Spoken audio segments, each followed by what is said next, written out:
With all the cards revealed for the Chronojet trial deck, the Nextage extra booster set, and we got the reveal of the new Gear Chronicle Stride from the premium collection, we got a better understanding about all the intricate combos and interaction that Gear Chronicle has to offer for standard as well as premium. And today, we're gonna tackle standard.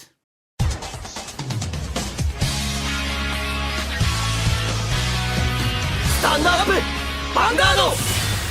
Hey Cardfighters, welcome back to another episode of the Road to Nextage. We're entering the last sprint as we're going to tackle all the new intricate interactions and combos that we can do with the last couple of revealed cards. And today it's all about standards. So expect a lot of interesting things that you can utilize right out of the bat when you purchase a new trial deck for Chronojet, as well as the new set for the Gear Chronicle standard support in the Nextage extra booster set. At the beginning of the reveals for Gear Chronicle from this new support wave, it looked to be that there weren't really a lot of interesting things that we could do. We had some upgrades for the Chrono Fang build, but nothing really that synergized in a good way with Chronojet, how we could utilize from the trial deck.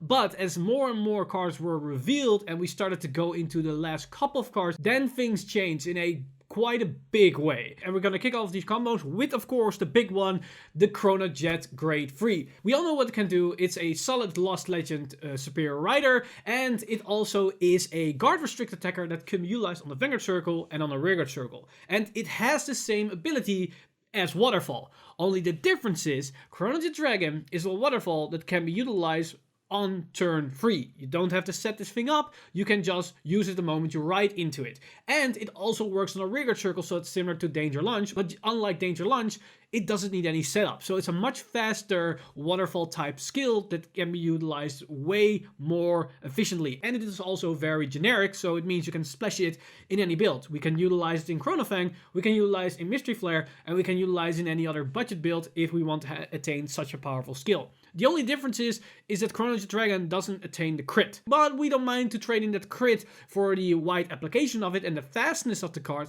But also on top of that, with the new VR, with Chrono Dragon Nextage, we can utilize it in a multi-attack setting, which is pretty nuts. So we have a waterfall type card that is faster, more consistent, more generic, and it can even be used in a multi-attack pattern. So that is pretty damn sick, if you ask me. And these two cards are basically the core feature of the new Chronojet build, as you only need Chronojet Dragon and a Nextage in your main deck, and you're basically done, and you can splash this engine in whatever build you want to run if you want to do so, and it allows you to get a potentially free multi-attack off with also the extra guard restrict attack on top of that, which is pretty damn good as it's super generic. So keep that in mind whenever we're talking about different combos or interactions, as this is a thing that you can splash in any build, and we can probably power it up to some extent. And one way that we can power it up and to attain even more consistency is, of course, with Smoke Gear Dragon. Smoke Gear Dragon, it allows us to turn everything into a grade 3 if we happen to sit on Chronojet. This ups the consistency of the Chronojet build to 11. It's insane how good that ability is on its own. But Smoke Gear Dragon has also a generic ability that can be utilized in any build, as its on attack skill allows you to Soul Blast and you get a draw if you're sitting on a grade 4 and you attain 5k power.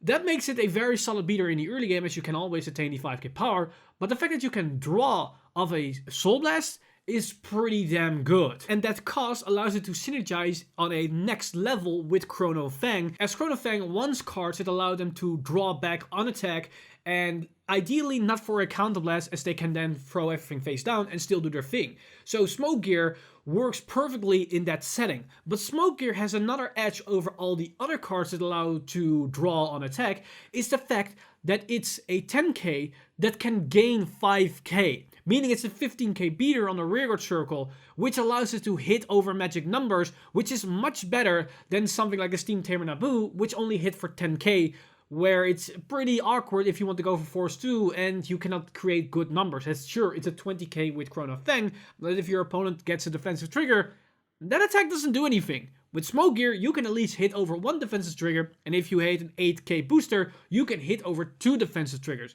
So that makes Smoke Gear Dragon a very good asset not only in Chronojet, but also in Chrono Fang. But Smoke Gear Dragon, of course, allows us to do even more interesting combos if we utilize it in the Chronojet build, as we can turn every unit into a grid free when discarding.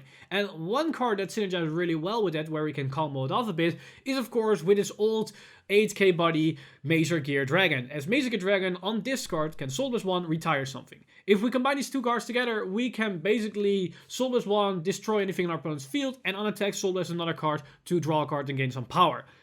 This does strain your soul quite a bit, but we do have some cards that allow us to get more soul, and if we keep rewriting, then we can also attain a little bit more soul, but this is just some extra interaction that you can apply if you want to have some spot removal in something like Chronojet, where you might not have the tools to do so. Also, a card that synergizes with Smoke Gear Dragon is this grade 2 that allows it to attain 15k power if you discard a total of grade 3 or higher grades from your hand.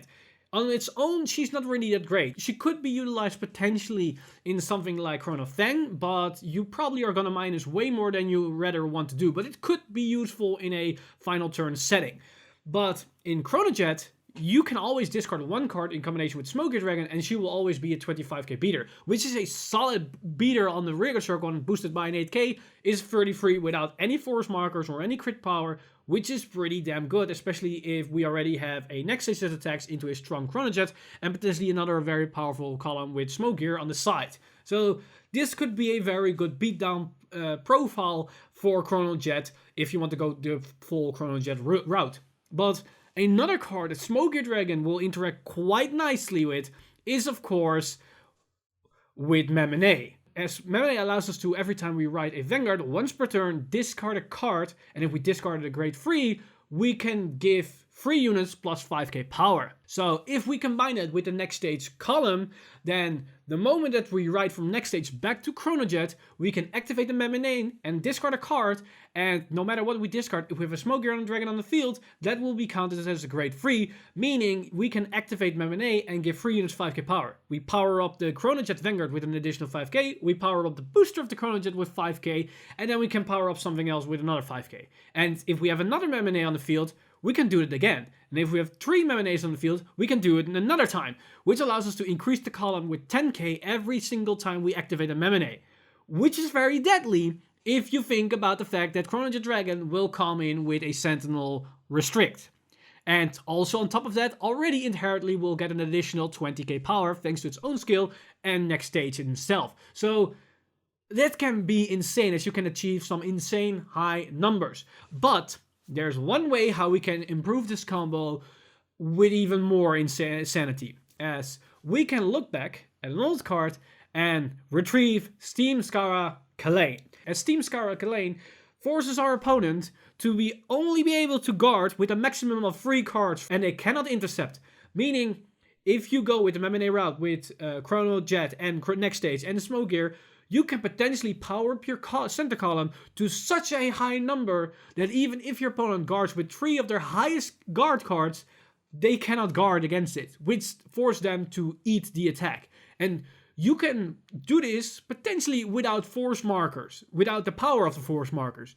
So you can get away with running Force 2 in some scenarios if you go for this route. But it's only if you have the God Hand setup. So this could basically give you games. But a fun thing about Kalain and Chronojet is that this combo doesn't necessarily have to be on the Vanguard circle, on the Vanguard column, as you can utilize this combo even on the rearguard columns. So that means this particular combo can be used maybe in Chrono Fang, maybe into Mystery Flare. And in Mystery Flare's case, that's even more plausible, as it puts your opponent in an awkward scenario where as it gives your columns an additional 20k if you go for the full power columns. And that could put you over the edge. Only in Chrono Fang, it's a little bit more awkward, as we cannot utilize the minus shield reduction, as we then have no counterblast left to activate Chronojet's Sentinel Restrict. So we have a bit of an issue in that scenario. But in Chrono Fang's case, we have a lot more drive checks to our disposal. So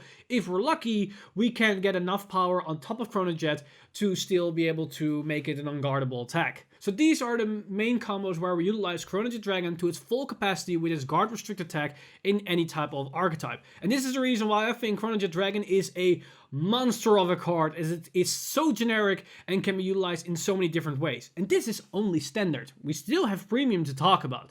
But of course, the new support wave gives us more cards to interact than just beating our opponent with a powerful Chronojet, as we also have some other cards that combos with different archetypes, and we have some consistency tools. And for the consistency tools, we of course have Steam Fighter Balim, which allows us to search out Chronojet, and this can be splashed in any build, and the fact that we get the Chronojet Dragon to hand, we can then potentially call to the Rearguard Circle, which then allows us to do the whole Rearguard column death combo if we want to go that route. Also, Steam Fighter Bali it can be a potential good beater, so it has some utility in non-Chronojet builds, as you can just play this card to have a solid 23k beater in maybe Chrono Fang, as in Chrono Fang this can be then a 33k beater without a booster, which is pretty damn good if you ask me. But the interesting thing with Bali is we can combine it with the new grade 4 that is Interdimensional Beast Heat Isolate Lion. And Isolate Lion can just fetch out Bali and then hopefully search out a Chronojet and have a right target for next turn or potential discard fodder depending on if you're already sitting on Chronojet. So there are some ways to filter your deck quite effectively, as this combo can filter your deck for 2 cards and it costs you absolute 0 for that.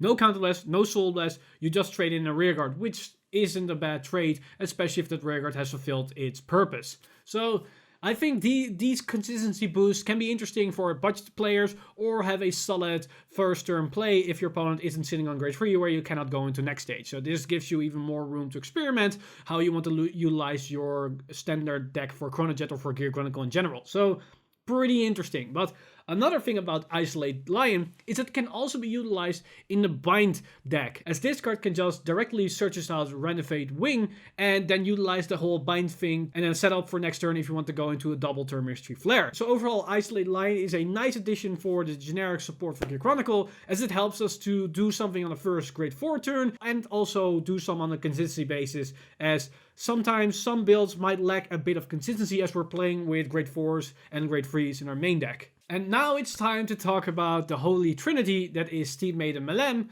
Upstream Dragon, and Up Clutch Dragon.